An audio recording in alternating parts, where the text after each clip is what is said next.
रात्रि में ठाकुर जी मैया की बूढ़ी मैया जो थी उनके स्वप्न में गए और स्वप्न जाके बोले, मैया तुमने मेरी बड़ी सेवा करी, खूब सेवा करवाई, खूब 56 भोग अरोगे, खूब आनंद से प्रेम पायो, लेकिन अब आपके कछु दिना शेष रह गए। मैया को बता रहे हैं ठाकुर जी, मैया से कह रहे हैं कछु दिना में आप तो चली जाओगी वैकुंठ और फिर मैं अकेला रह जाऊंगा, फिर आपके दूर दूर के रिश्तेदार सब यहाँ पे आके लड़ेंगे झगड़ेंगे कि हम करेंगे सेवा, हम करेंगे सेवा। मैया वहां से अच्छा तो तू मुझे पहले ही कोई और को सौंप जा। तो मैया ने स्वप्न में ही पूछा, जय जय कौन है, कौन ऐसा सुहागन है जिससे आप अपनी सेवा कराना चाहते हैं? तब ठाकुर जी बोले, मैया एक बाबा तो भिक्षा ले हुए आवे, सनातन बाबा, वही को तू मुझे पधरा दे, मैं वही के पास ही अपनी सेवा करवाऊंगा। मैया पहले तो बहुत रोई, बोले मेरी सेवा में कोई कमी है ठाकुर जी? बोले कमी नहीं है मैया, तू बस कछु दिना की मेहमान हो रहे। मैया को कष्ट भी दे दिया और चिंता भी दे दी। किसी को पहले ही बता दो कि भैया तुम्हारे कछु दिन ही शेष बच्चे, तो वैसे ही बेचारो टेंशन में आ जाए। ठाकुर जी केवल इतना ही कह देते कि उसको दे दो, ये क्यों बता दिया कि कछु दिना में जाने वाली है।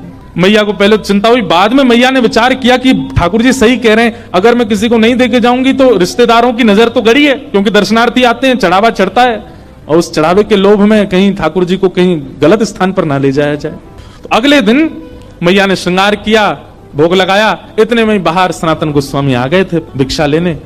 तो मैया गई और रोते रोते बोली, बाबा कल रात में स्वप्न में ठाकुर जी आए और आकर के मुझसे कह गए कि मोह तो बाबा दे दो, अब तुम यहीं डटे रही हो, मैं ठाकुर जी को ला रही हूँ, उनको सब श्रृंगार सामग्री सब आपको दे रही हूँ, ठाकुर जी को ले जाओ, आप ही सेवा करो बाबा। सनातन गोस्वामी बोले, मैया मैया रुको रुको रुको, हमको श्रृंगार करना नहीं आता, हम केवल नाम जप करना जानते हैं, राधे कृष्ण कृष्ण कृष्ण राधे राधे, 20 घंटा यही करवाओ हमसे। सनातन गोस्वामी बोले, दूसरी बात, सेवा तो सौभाग्य मेरे पास ठाकुर जी आएंगे, पर आपका इतना सुंदर भवन, इतनी बढ़िया व्यवस्था, मैं तो छोटी सी कुटिया में रहता हूँ और जमुना जी में बाढ़ आ जाती है तो मेरी कुटिया तो भय और जाती है, उसमें ठाकुर जी को कहां विराजमान करूंगा, मेरे यहाँ कोई महल नहीं है। और तीसरी बात मैया, मैं तो 20 घंटा आंख बंद करके ध्यान में रहता हूँ, आपके ठाकुर को तो सवेरे उठाना पड़े, बाल भोग लगाओ, फिर राज भोग लगाओ, फिर ब्यारू भोग लगाओ, फिर श्रम भोग लगाओ, 8 बार तो ये भोजन करते हैं, मैं किस करूंगा इनकी सेवा? अच्छा मुझे करने में दिक्कत नहीं, मैं तो देखो 4 घंटा ही नियम से बाहर रहता हूं, उसमें ही सेवा कर पाऊंगा, इनसे पूछ लो ये राजी है कि नहीं, व्यवस्थाएं ऐसी हैं मेरे यहाँ, रह पाएंगे कि नहीं? मैया बोली, आज मैं ठाकुर जी से बात करूंगी। रात में जैसे मैया सोई, स्वप्न में फिर ठाकुर जी कहा बात है मैया? बोले, बाबा के यहाँ ना तो घर अच्छा बनो भयो, ना भोजन की अच्छी व्यवस्था, रसोई घर भी नहीं है, आप तो 8 बार भोग लगाते हो, आपको श्रृंगार करवाना होता है, ये सारी व्यवस्था उनके यहाँ नहीं है, वो तो 4 घंटा ही नियम से बाहर रहते हैं, तभी आपकी सेवा कर सकते हैं। और हो सकता है मैं तो बढ़िया पोशाक पहनाती हूँ, बाबा तो केवल एक कॉपीन पहनाएगा, आप सर्दी पड़ेगी जाड़ो पड़ेगा, मैं तो आपके आगे अंगीठी रखती हूँ कोयला की, बाबा तो आपको कंबल उड़ा के बैठा देगा बस, और बाढ़ आ गई तो ऐसा क्या पेड़ के नीचे भी रहना पड़े। ठाकुर जी बोले, मुझको सब मंजूर है पर रहूंगा वही के यहाँ। यही तो प्रेम होता है कि भैया वृक्ष के नीचे भी रखेगा तो रहूंगा वही के संग। दूसरे दिन मैया के यहाँ जैसे सनातन गोस्वामी आए, मैया तो अपने ठाकुर जी गोद में लेके आई, बोले, बाबा आपकी सारी शर्तें हमारे ठाकुर जी को मंजूर है, रहेंगे आपके पास से। बाबा बोले, अच्छा लाओ दो।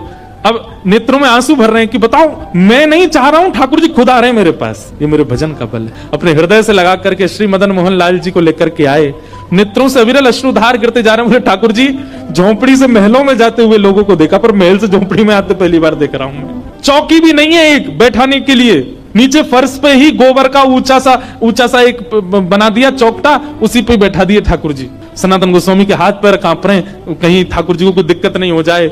जल की व्यवस्था कर दी। अब बोले, अब क्या भोग लगाऊं, मुझे तो सब्जियां भी बनानी नहीं आती, मैं तो आटा लेके आता हूं, यमुना जल में मार करके मोटा सा आटा टिक्कर बना करके और रज में भीतर धर देता हूं, 2-2 दिन में उसी में से निकाल के पाता रहता हूं, इनका कैसे भोग लगाऊं मैं?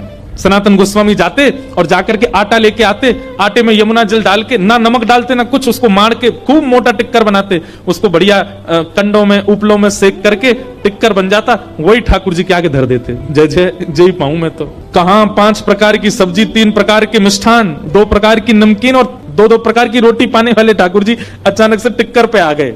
4 दिन तक ठाकुर जी का टिक्करों का ही भोग लगा, और उसमें भी सनातन गोस्वामी ठाकुर जी को उठाते, भोग लगाते, फिर सुला देते, और फिर अगला भोग 24 घंटा बाद लगेगा। 4 दिन बाद ठाकुर जी सनातन गोस्वामी के ध्यान में आए, नेत्र बंद करके जप कर रहे थे। जैसे ही ठाकुर जी आए, सनातन, जय जय, आपकी सेवा बढ़िया चल रही है, कोई दिक्कत तो नहीं है, आप सुखी हो, आप आनंद में हो? ठाकुर जी बोले, हाँ है तो सब बढ़िया, कोई आनंद, कोई दुखी नहीं है। जय जय, आपकी आवाज ऐसी काहे को लग रही है, बहुत दबी दबी सी? बोले, वो कहा 4 दिन से रूखे टिक्कर पा रहे हैं ना, गले में इर्ज गए हमारे।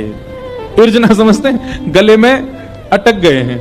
अरे जय जय, मैं कहा आज्ञा करो। और नेक नेक नेक वाह में जो है का नमक डाल दे करो आटे में, नमक डाल के फिर जल से मार दिया करो, थोड़ा तो नेक स्वाद आ जाएगा उसमें। सनातन गोस्वामी बोले पिछले 40 साल से तो मैं केवल आटा ही पा रहा हूं, मैं नमक कभी डाला नहीं, पर आपकी आज्ञा कल से नमक लाऊंगा। भिक्षा लेने गए, आटा लिया तो आटा दे करके बेचारी मैया तो चली गई भीतर। सनातन गोस्वामी सुनो थोड़ा नमक और दे दो।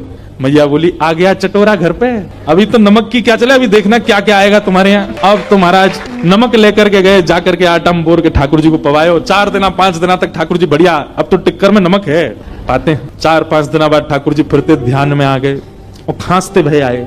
सनातन गोस्वामी बोले जय जय, जाड़ो लग गो आपको, ठंड लग गई है? नहीं नहीं जाड़ा ठंड तो नहीं लगी है, पर भैया देखो बहुत बढ़िया लग रहा है, हमको कोई दिक्कत नहीं, हम बहुत प्रसन्न है, 24 घंटा में एक बार भोजन मिलता है, प्योर डाइटिंग चल रही है हमारी। लेकिन भाई आटा जो है ना ये पेट में जाता है, जगह जगह चिपक जाता है, इसलिए उसमें घी लगाया जाता है ताकि सब जगह से बढ़िया प्रेम से निकल जाए। नेक घी लगा दे करो वहां में रोटी में। ठाकुर जी मेरे पास घी कहां से आया, लेकिन मैं कोई नहीं भिक्षा में लेके आऊंगा। भिक्षा लेने गए, आटा लेके आए, नमक लेके आए, मैया से मैया नेक्स्ट तो घी दे दो।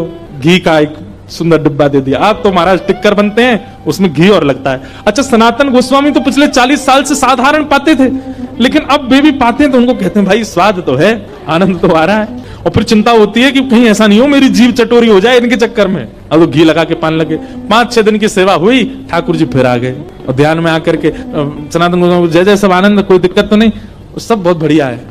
तो बोले फिर, बोले जब आप जाते हो भिक्षा लेने, आटा भी लाते हो, नमक भी लाते हो, घी तो है ही है, एक आलू भी ले आया करो, और जब टिक्कर सेकते हो तो उसमें जो धीमी धीमी आंच रहती है उसमें आलू डाल दिया करो, वो आलू भुन जाएंगे, भुन के उनके छिलका अलग करके मीड़ के उसमें नमक डाल करके दे दिया करो। सनातन गोस्वामी बोले फिर 6 दिन बाद कहोगे नींबू भी ले आओ, फिर कहोगे चीनी भी ले आओ, फिर कहोगे मालपुआ बनाओ, अब कहोगे फिर रसगुल्ला बनाओ। ठाकुर जी आप चलो, आपको वापस नहीं छोड़ के आऊं महलों में। और महाराज जैसे ही ठाकुर जी गोद में उठाए वापस ले जाने के लिए, प्रत्यक्ष श्याम सुंदर प्रकट हो गए और लिपट गए।